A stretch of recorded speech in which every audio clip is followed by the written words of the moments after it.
디모데전서 1. 목자는 양떼를 보호해야 한다. 목회 서신. 목사란 말은 라틴어에서 유래한 단어로 목자를 의미한다. 신약의 모든 서신들이 그 성격과 의도에 있어서 사실상 목회적인 것이지만 특히 디모데와 디도에게 보낸 바울의 편지를 보통 목회 서신이라고 부른다. 이 서신들은 각각 다른 지역인 에베소와 그레데에서 어려운 사역을 감당하고 있는 두 직분자 디모데와 디도를 격려하기 위하여 쓰여졌다. 이 서신들은 바울이 밀레도에서 에베소의 장로들에게 했던 연설, 사도행전 20장 18절로 35절과 동일한 취지로 기록된 것이다. 저자 문제. 바울이 목회 서신의 저자가 아니라고 컴퓨터까지 동원해서 주장하는 신학자들이 있다. 그들은 목회 서신에 사용된 의들이 일반 서신들과는 다르다고 말한다. 다른 이단들이 논의되고 있으며 교회 다른 직분들이 전제된 것으로 보아 목회 서신들은 가짜라는 것이다. 한편 본 서신에 사용된 일부 난해 용어들은 오히려 바울의 저작권을 옹호해주는 논거로 사용될 수 있다. 왜냐하면 바울을 모방하려는 사람은 틀림없이 그 의에 대하여 곤란을 느꼈을 것이기 때문이다. 그리고 바울이 저자가 아니라면 어떻게 그 거듭과 포도주에 대한 부탁을 할 수 있었겠는가? 5장 23절, 디모데후서 4장 13절. 뿐만 아니라 바울의 다른 서신들 속에서도 유대의 영향을 받은 이단들에 대한 많은 언급을 볼 수 있다. 갈라디아서를 생각해 보라.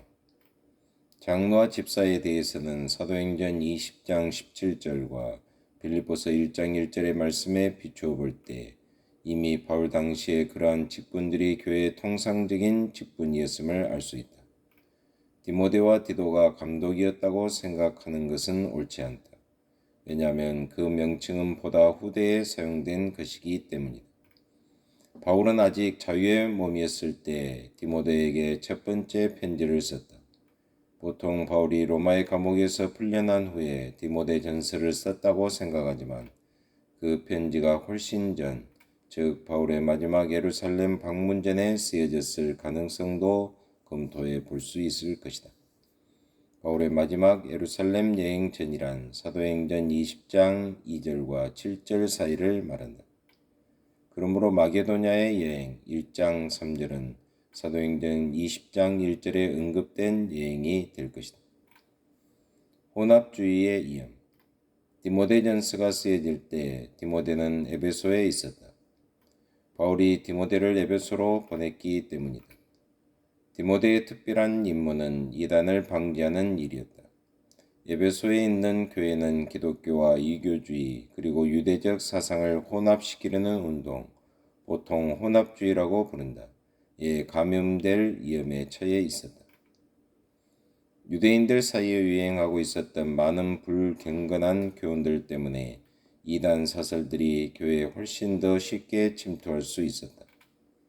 진리 뒤에 숨겨져 있는 진리를 발견했다고 주장하면서 성경에 전혀 나와 있지도 않는 율법을 가르치는 교사들이 있었다. 사람들이 상상력을 동원하여 구속사의 자료들을 가지고 신화, 우화, 그리고 허탄한 이야기들을 꾸며내므로 성경의 기사가 제멋대로 변조되었다. 이러한 공론의 흔적들을 성경이 쓰여졌던 당시의 위경문헌이나 그 밖에 유대인들의 저술들 속에서 찾아볼 수 있다. 예를 들면 천사들도 할례를 받았다든지 아담이 양성을 가지고 있다든지 또 아담과 하와의 결혼이 원죄였다는 주장들이 나왔다. 뿐만 아니라 온갖 사실들을 증명하는 데 있어 족보를 사용하였으므로 거짓 교사들은 고상한 왕족의 혈통을 타고났다는 날조된 주장들이 난무하였다. 거짓 교훈들의 결과, 거짓 선생들은 성경과 전통에 호소하였다. 가짜 복음서와 서신들 그리고 초대교회에서 찾아볼 수 있는 가짜 계시록 등의 온갖 철학적 문서들은 주로 유대인들이 만들어낸 것이다. 디모데는 이러한 것들과 대항하여 싸워야 했다. 이러한 가짜 저술들과 문서들은 이단자들의 유용한 도구가 되어 교회로부터 참된 복음과 율법들을 빼앗으며 이교에 맞는 율법, 토라의 해석과 거짓 교훈들로 대치시키는 데 사용되었다. 허탄한 말과 신화 그리고 소위 신비한 지식 6장 20절을 지닌 율법의 교사들 1장 7절은 교회에 치명적인 영향을 끼쳤다. 참된 지식은 사랑 안에서 교회를 세우지만 거짓 지식은 믿음과 행동 사이의 일체성을 부여하지 못한다. 거짓 지식은 우리의 의지를 깨뜨리지 못한다. 그 결과 생활이 거룩하게 되지 못하고 4장 5절 왜곡된 길로 빗나가게 된다. 거짓 선생들이 제공하는 지식은 교만의 열매요 성경의 교훈과는 반대되는 것이므로 교인들의 생활에 파괴적인 영향력을 끼칠 수밖에 없었던 것이다. 자연과 은혜 위대한 랍비로 행세했던 거짓 선생들은 자연과 은혜 사이의 관계를 이해하지 못하였다. 그들의 신화에서는 하나님이 만드신 모든 것이 선함으로 버릴 것이 없다는 교훈을 가르치지 않았던 것이다. 4장 4절 그러므로 그들은 사물의 자연적인 질서를 멸시하는 경향이 있었으며 결혼이나 재혼을 하지 않는 사람들을 높이 평가했다. 4장 3절, 5장 14절 거짓 선생들에게 있어서는 결혼하지 않는 것을 원칙으로 삼는 이들이 종종 하나님의 계명에 명백히 상충되는 교만한 방법으로 행동하는 매우 골치 아픈 자들이라는 사실이 문제되지 않았던 것으로 보인다. 5장 11절로 13절, 2장 11절로 15절 복잡한 이론과 까다로운 교훈을 말하는 이 새로운 랍비들이 시간을 낭비하게 만들고 영을 죽이는 스콜라주의의 시조가 되었으며 커다란 분열의 원인이 되었다는 사실은 말할 필요조차 없는 일이다. 그들은 산상보험과 얼마나 동떨어진 자리에 있었는가. 단순하고 명백한 하나님의 말씀을 훨씬 초월해버린 진보의 옹호자들의 생각 속에는 그리스도의 말씀이 아무런 역할도 하지 못하였다. 믿음과 생활의 일체성 이러한 사고 방식에 저자된 사람들은 온통 병들고 말았다. 6장 3절 이하 그들은 율법에 대하여 그럴듯하게 말하지만 그들의 믿음은 지식의 문제일 뿐 마음과는 아무 상관이 없는 것이었다. 생활은 제재를 받지 않고 방종으로 흘렀다.